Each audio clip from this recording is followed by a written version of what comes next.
अस्सलाम वालेकुम students, welcome to CBL concept based education learning YouTube channel में हमाद अहमद आपका ट्यूटर। तो स्टूडेंट्स, आपको पता है हम इस साल एनुअल एग्जामिनेशन 2023 के रिलेटेड एग्जाम की पेपर पेयरिंग स्कीम कर रहे हैं। इस स्कीम के रिलेटेड आपको आप बीकम पार्ट टू कह रहा हूँ, आईकम पार्ट टू के जो स्टूडेंट्स हैं उनको एग्जाम की पेपर पेयरिंग स्कीम करवाई जा रही है। इस स्कीम के तहत आपको ना students arithmetic mean median mode वो चैप्टर क्लियर करवा दिया गया। आपको फ्रीक्वेंसी डिस्ट्रीब्यूशन बनाना वो सिखा दिया गया है। तो जिन स्टूडेंट्स ने नहीं देखा, यूट्यूब चैनल पे जाएं, जाकर सर्च करें, एक एक क्वेश्चन आपको मिल जाएगा। इसके अलावा आपको पता है आपके पेपर के अंदर जो लॉन्ग क्वेश्चन होता है, क्वेश्चन नंबर 4 के नाम से, उसका जो ए पार्ट होता है वो होता है फ्रीक्वेंसी डिस्ट्रीब्यूशन टेबल आपने बनाना होता है। उसके रिलेटेड मैंने आपको 4 वीडियोस दी हैं, बस उन 4 वीडियोस को देख लें, आपको फ्रीक्वेंसी डिस्ट्रीब्यूशन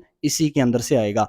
अब उसका जो बी पार्ट होता है उसमें आपको वो कहता है कुछ पिक्चर्स बनाने को, वो आपको कहता है ड्रा द हिस्टोग्राम या ड्रा आपको कहता है पॉलीगॉन। तो आज हम ना उसी क्वेश्चन के रिलेटेड आखिरी बस अपना लेक्चर करने लगे हैं। तो हमारा क्वेश्चन नंबर 1 जो लॉन्ग है ना वो क्लियर हो जाएगा। आज हम करेंगे सिंपल बार चार्ट, या जिसको खाली बार चार्ट या बार डायाग्राम भी कहते हैं, ये हम बनाना सीखेंगे।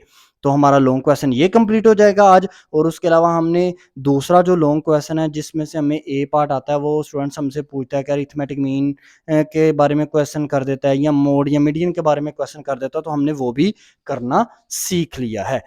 तो स्टूडेंट्स, आप ज़्यादा से ज़्यादा चैनल को ज्वाइन करें, वीडियोस को लाइक करें और इन वीडियोस को ज़्यादा से ज़्यादा अपने फ्रेंड्स में शेयर करें ना, ताकि आपके साथ साथ उनका भी बेनिफिट हो जाए। तो स्टूडेंट्स, आपके पास ये क्वेश्चन क्या कह रहा है? आपको कहता है कि draw the simple bar chart. आपने सिंपल बार चार्ट या बार डायग्राम भी वो कह सकता है, आपने ये बनाना है।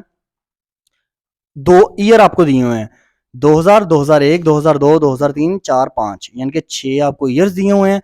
और इन ईयर के अंदर अंदर ना प्राइसेस दी हुई हैं। 2000 में आपके पास जो प्राइस है वो कितनी हासिल की गई? वो हासिल की गई 205। 2001 में हासिल की गई 225। 2002 में हासिल, क्योंकि वो हम तरतीब से चलेंगे ना जैसे ईयर्स बताए हुए हैं, 2002 में हासिल की गई 300, 2003 में हासिल की गई 275, 2004 में हासिल की गई 245 और 2005 में लास्ट में हासिल की गई 275। तो हमने क्या करना है, हमने बनाना है सिंपल बार चार्ट या बार डायाग्राम। तो ये कैसे बनती है, अब हम सॉल्यूशन की तरफ चलते हैं और सीखते हैं कि हम इस क्वेश्चन को किस तरह करेंगे। अब देखें सॉल्यूशन की तरफ स्टूडेंट्स, अब आपने बनानी है सिंपल बार चार्ट, जिसको बार डायाग्राम भी कहते हैं। तो जब आप सॉल्यूशन बनाएंगे ना, सॉल्यूशन करेंगे इसका, तो याद रखिएगा आपको कोई भी इसके अंदर टेबल बनाने की जरूरत नहीं है। जैसा कि आप पॉलीगॉन बनाते वक्त टेबल बनाते थे, जैसा कि आप हिस्टोग्राम बनाते वक्त क्या करते थे, टेबल बनाते थे। तो बार चार्ट को करते वक्त आपको टेबल बनाने की कोई ऐसा जरूरत नहीं है। तो आप क्या करेंगे, आप क्योंकि अच्छा वजह क्या है, वजह ये है कि हमें ईयर्स दिए हुए हैं और प्राइस दिया हुआ है। क्या हमें इसमें कोई और डाटा दिया हुआ है? क्या हमें कोई ग्रुप डाटा कोई दिया हुआ है? नहीं दिया हुआ।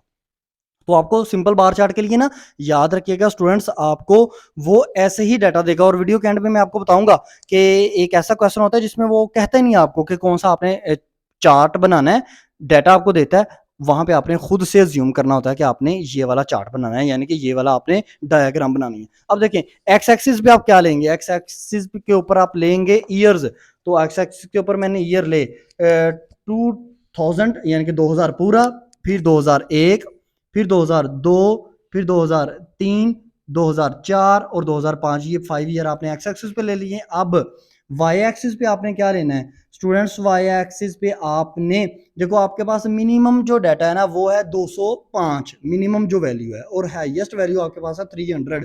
तो आप क्या करो, आप ना आप 6 वाली वैल्यू, ये जो आपने 6 दफा वैल्यूज ऐसी लेनी है जिसके अंदर ना हमारे पास जो डाटा है ना वो बिल्कुल फिट बैठे। आपने सबसे पहले लेंगे आप 50, फिर 100, फिर 150, 3 हो गए, फिर 200, फिर 250। ठीक है स्टूडेंट्स, फिर 300 भी आप ले सकते हैं। अब देखिएगा, अब 2000 आपके पास जो ईयर है उसमें क्या वैल्यू है, 205। तो ये 205 कहाँ पे आएगी, 200 से बिल्कुल थोड़ा सा ऊपर, तो 200 से बिल्कुल थोड़ा सा ऊपर मैंने लाइन खींची, वहां तक जाके मैंने डॉट लगा दिया। फिर नेक्स्ट क्या है 225, ये 205 से थोड़ा सा ऊपर, तो 205 से थोड़ा सा ऊपर मैं गया, वहां पे जाके मैंने लाइन लगा दी। फिर क्या है 300, तो 300 एग्जैक्ट 300 पे मैं जाके मैंने लाइन लगा दी। फिर क्या है 275 यानी कि 275, वो कहाँ पे, वो 300 से थोड़ा सा नीचे, तो 300 से थोड़ा सा नीचे मैं गया, मैं वहां पे जाके मैंने डॉट लगा दिया। फिर क्या है 245, ये कहां पर आएगा, ये 225 से भी ऊपर आएगा। तो 225 आपने कौन सा लगाया था, सेकंड वन जो आपने लाइन लगाई थी। तो 225 के थोड़ा सा ऊपर जाए 245। फिर है 285, ये 300 यानी कि 275 जो आपने लगाया ना, उससे थोड़ा सा ऊपर जाए तो आपके पास आ जाएगा 285। तो स्टूडेंट्स ये तमाम आपने क्या किए हैं, ये ईयर की आपने प्राइसेस को ना कॉलम में ना फिट कर लिया है। ठीक है, अब आप इनके ना बॉक्स बनाएंगे, तो ये आपका क्या बन गया, ये आपका सिंपल बार चार्ट बन गया। तो ये है सिंपल बार चार्ट।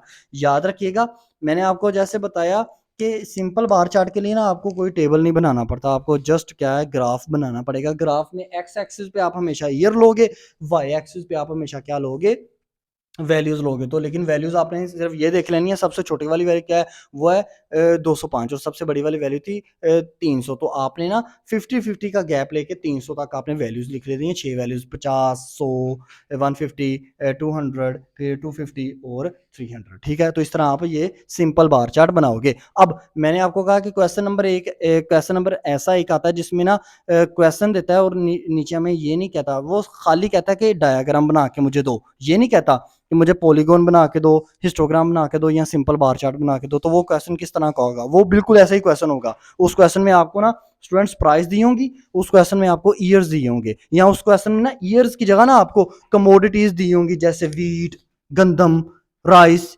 चावल, शुगर केन, गन्ना। तो इस तरह के आपको वीड्स दिए होंगे, यानी कि चीजों के नाम दिए होंगे, और आपको उनकी प्राइसेस दी होंगी। प्राइसेस आपको हमेशा दी होंगी, या ईयर्स दिए हो सकते हैं, या चीजों के नाम दिए होंगे। तो याद रखिएगा आगे वो ना कहे चाहे ना कहे आपको कि ये कौन सा आपने चार्ट बनाना है, मेंशन करे चाहे ना करे, तो याद रखिएगा आपने सिंपल बार चार्ट बनाना है। तो सिंपल बार चार्ट तब भी बिल्कुल ऐसा ही बनेगा। ठीक है स्टूडेंट्स, तो ये था आपका क्वेश्चन सिंपल बार चार्ट का। आपका क्वेश्चन नंबर 1 क्लियर कर दिया गया है, जो आपने as a long question paper में अटेम्प्ट करना है। आई होप सो आपको इस वीडियो की समझ में आई होगी। वीडियो में समझ में आई हुई तो लाइक कीजिएगा, चैनल को जरूर सब्सक्राइब करें, क्योंकि ये चैनल आपको फ्यूचर में भी बहुत ज्यादा बेनिफिट करेगा जब आप बीकॉम लेवल तक जाएंगे। अब तक इतना ही, अपना ख्याल रखें अपने इस यूट्यूब चैनल का भी। अल्लाह हाफिज।